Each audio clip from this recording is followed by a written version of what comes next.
Mendaknya doyannya import. Jadi itu intinya tuh. Jadi Pak Zulhas ini terpaksa mesti belajar dari awal. Nah, sebelum dia belajar, dia udah kerepotan cuci piring tadi itu, segala hal yang ditinggalkan oleh menteri sebelumnya. Yang sebetulnya dia juga udah tahu. Jadi jangan ngeluh, bingung, segala macam, karena memang dari awal dia akan dimasukkan di dalam sistem yang membingungkan. Nah, itu intinya. Ini sebenarnya ada nasihat sebenarnya yang kemarin disampaikan oleh Pak Jokowi. Tapi bahasanya berbeda. Ojo kagetan. Mestinya begitu disampainya kepada Pak Zul sebelum jadi ke lapangan kan mestinya kan. Jadi begitulah Pak Jokowi sebetulnya udah tahu bahwa juga Pak Jul ini gak akan mampu karena itu diuji. Jadi siap-siap aja Pak Jul akan diturunkan, bukan segera harganya nggak turun, akhirnya Pak Jul akan diturunkan lagi. Karena sebetulnya kan simple aja problemnya itu. Jangan taruh orang politik di situ karena semua orang merasa bahwa itu party pasti akan terjadi konflik of interest. Jadi dari awal juga pasar udah siap-siap nih. Ini kalau ada PAN di situ pasti nggak mungkin kebijakannya rasional kan. Desainnya gampang sekali tuh. Karena ekonomi itu nggak bisa disentuh oleh politik. Begitu disentuh dia jadi sangat peka tuh. Jadi sinyal pasar itu tertutup oleh sinyal conflict of interest itu. Itu yang membuat Pak Jul nanti di ujungnya dia bingung sendiri kenapa dia nggak bisa kendalikan. Yang memang nggak boleh dikendalikan. Kan harga kan nggak bisa dikendalikan tuh. Padahal sebetulnya PAN udah merasa oke, ini ada dapat bisnis di sini. Jadi dari awal memang kita bisa duga bahwa ini reshuffle dalam rangka tukar tambah politik, bukan dalam rangka perbaikan ekonomi. Jadi itu dasarnya, sehingga kemampuan teknokratis dikalahkan oleh kemampuan teknopolitik gitu kan. Ini kan urusan teknologi politik tuh untuk mendukung Presiden Jokowi. Jadi sekali lagi bagian-bagian yang serius sebenarnya diabaikan Presiden. Presiden memaksakan PAN karena PAN dia takut PAN ini jadi oposisi sekaligus potensial untuk mendukung Anies, lalu diserap dalam ke istana.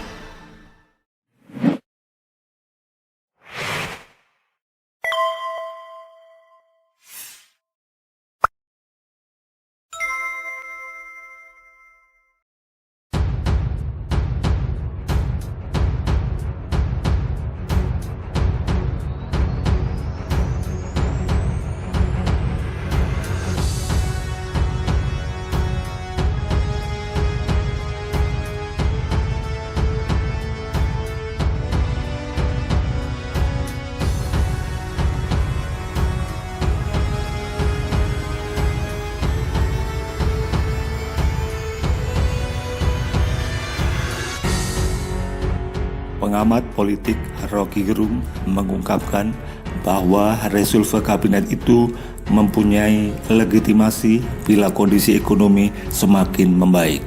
Dalam unggahan videonya, Rocky Gerung menyatakan Mendak dengan candaannya menjadi Menteri Dakdikduk dan melihat reshuffle kabinet hanyalah dagelan semata yang terjadi. Pak Menteri Perdagangan seolah bisa menyelesaikan persoalan dengan menjanjikan ini dan itu. Tetapi ini sebenarnya soal kebijakan dan itu keseriusannya tidak terlihat disidak di hari pertama. Ujarnya di kanal YouTube Rocky Gerung Official. Tentu Pak Menteri ingin inisiasi dulu apa problemnya. Dan Rocky Gerung melihat sebenarnya problematikanya ada di Kementerian Perdagangan itu sendiri yang gagal menghasilkan kebijakan yang rasional karena di belakangnya ada pengendali harga, ungkap Rocky Gerung. Ada yang menentukan orientasi, yang memilih mau impor apa mau ekspor. Sementara Kementerian Perdagangan selama ini doyannya impor doang supaya ada fee sementara ekspor yang susah menembus pasar dunia. Seharusnya ada kerjasama antara Kementerian Perindustrian dengan Kementerian Pertanian yang berorientasi ekspor, tetapi sayangnya Mendaknya doyan impor, tegas Rocky Gerung. Sebaiknya Pak Julhas belajar dari awal. Tetapi sayangnya sebelum belajar dari awal, dia sudah kerepotan dari segala hal yang ditinggalkan Mendak sebelumnya. Pak Julhas sebelumnya seharusnya dia juga tahu dan jangan bingung dan mengeluh bahwa dia dimasukkan ke dalam sistem yang sudah membingungkan. Sebetulnya Pak Jokowi sudah tahu bahwa Pak Jul ini juga tak akan mampu.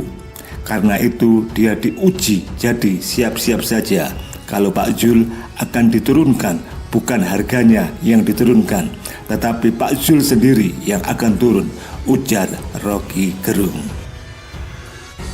Sebenarnya simpel saja problemnya, jangan taruh orang politik di situ. Semua orang tahu pasti akan terjadi konflik of interest. Dari awal pasar sudah siap-siap kalau ada PAN di situ, pasti nggak mungkin kebijakannya akan rasional. Desainnya gampang sekali karena ekonomi itu nggak bisa disentuh oleh politik. Kalau disentuh dia akan sangat peka, ungkap Rocky Gerung. Jadi sinyal pasar itu tertutup oleh sinyal konflik of interest. Itu yang membuat Pak Zul itu di ujungnya dia akan dimusuhi. Kenapa nggak bisa kendalikan harga? Harga nggak bisa dikendalikan dan memang nggak boleh dikendalikan. Dari awal Rocky Gerung menganggap resolve adalah dalam rangka tukar tambah politik, bukan dalam rangka perbaikan ekonomi. Jadi kemampuan teknokrasi dikalahkan oleh kemampuan teknopolitik. Ini kan urusan teknologi politik untuk mendukung Presiden Jokowi. Rocky Gerung melanjutkan. Jadi bagian-bagian yang serius diabaikan Presiden. Presiden memaksakan PAN karena takut PAN menjadi oposisi sekaligus potensial untuk mendukung Anies Baswedan, lalu diserap ke dalam istana. Jadi masalah politik diselesaikan. Jadi PAN tidak dijadikan tiket untuk Anies dan sekaligus timbul masalah baru, yaitu Pak Menteri nggak ngerti bahwa masalah dari awal adalah kebijakan makro yang berantakan, ujar Rocky Gerung. Jadi poin masalahnya Presiden nggak ngerti masalah. Jadi biarkan Pak Julhas belajar dari awal dan akan tertinggal dalam urgensinya. Tidak mungkin kita perbaiki dari awal supaya minyak goreng pulih lagi. Ya kalau perdagangan politik Pak Julhas ahli, tapi ini soal perdagangan komoditas dan bahan pokok utamanya, Rocky Gerung melanjutkan. Kita semua tahu dalam perdagangan bahan pokok itu di dalamnya ada kartel juga yang justru memanfaatkan kelemahan kementerian. Kalau ada sinyal ekonomi akan membaik, justru tidak ditangkap pasar. Karena yang dipasang dalam menteri di bidang perekonomian adalah politisi. Bagian buruk kabinet hari ini adalah dia hanya melanjutkan sesuatu yang dari awal kita semua tahu akan berantakan. Dan tidak ada solusi terbaik kecuali rombak semua kabinet dan taruh di situ orang-orang profesional. Pasar hanya ingin melihat itu. Dan selama ada orang-orang partai, khususnya ketua partai di situ, pasar melihat akan dianggap mencari rinte, ungkap Rocky Gerung. Ketika Pak Julhas menjadi Menteri Perdagangan, maka semut-semut itu akan berkerumun di situ. Barangkali ada jajaran gula di situ. Cari proyek ini, proyek itu, izin impor segala macam. Jadi kesibukan mencari rinte itu mendahului upaya perbaikan ekonomi.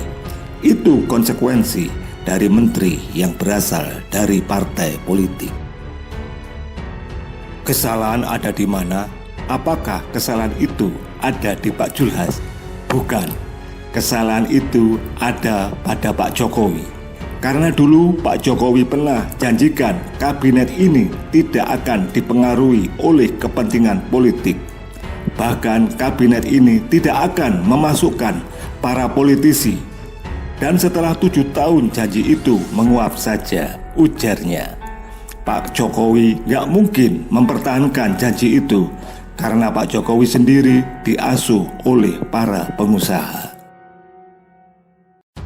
Presiden Jokowi tidak punya desain untuk perbaikan ekonomi. Seharusnya Presiden membuka ke publik masalahnya dan melakukan perombakan kabinet dari awal. Dan Menko-nya pun harus diubah karena dari politisi. Pak Luhut pun politisi karena dari Partai Golkar. Jadi kalau hal tersebut tidak diterangkan ke publik, jika tidak diterangkan ke publik, maka publik pun menganggap itu bukan resolve, tetapi tukar tambah kepentingan.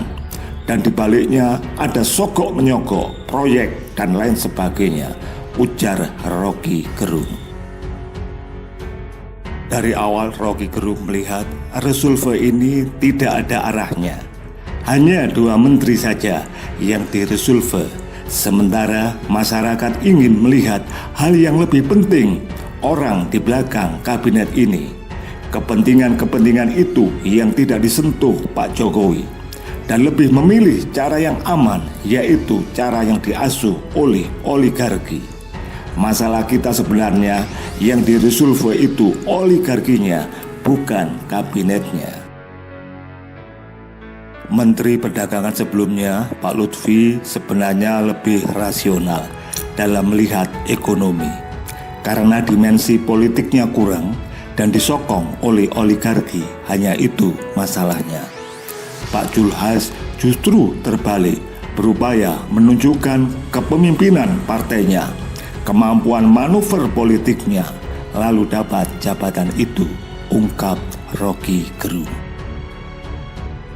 Mendak adalah jabatan yang diincar oleh oligarki karena mereka menganggap lebih tahu daripada Mendak yang baru. Oleh karena itu, yang harus diresolve adalah oligarkinya. Siapa yang mampu meresolve? Ya Presiden tentunya. Selama Presiden tidur satu selimut dengan oligarki, maka jangan salahkan bahwa orang merasa yang lain kedinginan. Pak Julhas akhirnya kedinginan di luar. Sementara dia juga yang disalahin dan semua orang ngerti itu. Rocky Gerung melanjutkan.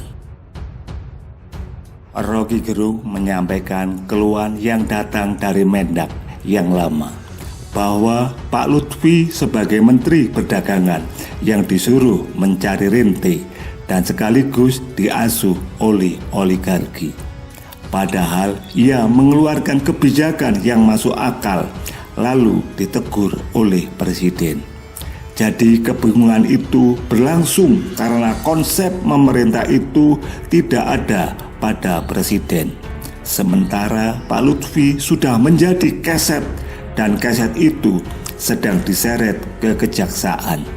Bisa jadi kasus itu ternyata Pak Lutfi itu diumpankan untuk melindungi orang lain. Dan semua itu ada di depan mata kita. Sementara Menteri Perdagangan Zulkifli Hasan melakukan kunjungan perdana usai dilantik sebagai Menteri di Pasar Jaya Cibubur, Jakarta Timur pada Kamis 16 Juni 2022. Dalam kunjungannya itu, Julhas, sapaan akrabnya, mengaku terkejut mendengar keluhan pedagang soal harga barang kebutuhan pokok. Kita melihat harga bahan pokok, saya terus terang shock juga karena tadi tuh pembelinya ngeluh. Yang dagang juga ngeluh. Terasa sekali memang beban hidup itu meningkat, kata Julhas kepada wartawan. Julhas mengatakan berdasarkan tinjauannya ke lapangan, sejumlah pedagang mengeluhkan kenaikan harga di sejumlah barang seperti cabai, bawang, daging ayam, hingga sapi. Kita tadi lihat langsung bahan pokok hampir semua naik, kecuali beras. Cabai 20-30%, 80.000 hingga 110.000 rupiah. Bawang merah juga naiknya hampir 20%, ujarnya. ayam dari 21.000 naik sampai 26.000. Daging sapi naik juga, tapi pembelinya turun drastis karena PMK, jadi mengurangi beli daging. Kalau terigu jelas barang impor, kata Julhas menambahkan. Julhas pun mengatakan pihaknya akan segera membahas dengan semua pihak terkait perihal temuannya di lapangan tersebut. Dia berharap nantinya dapat menemukan solusi bagi para pedagang sehingga mampu menjaga stabilitas harga. Kita akan bekerja cepat karena tidak hanya domain Kemendak, maka akan dibahas bersama Menko Perekonomian dan koordinasi dengan Kementerian Pertanian. Solusi jangka pendek dan panjang kita atasi. Kita akan menyelesaikan bareng-bareng dengan kementerian terkait. Tidak mudah, apalagi impor. Mengatasi ketergantungan impor nanti kita akan selesaikan bareng, ujarnya.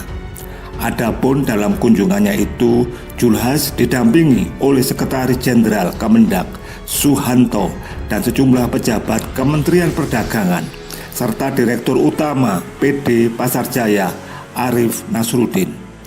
Julhas sebelumnya dilantik Presiden Jokowi sebagai Menteri Perdagangan menggantikan Muhammad Lutfi di Istana Merdeka, Jakarta pada Rabu 15 Juni 2022.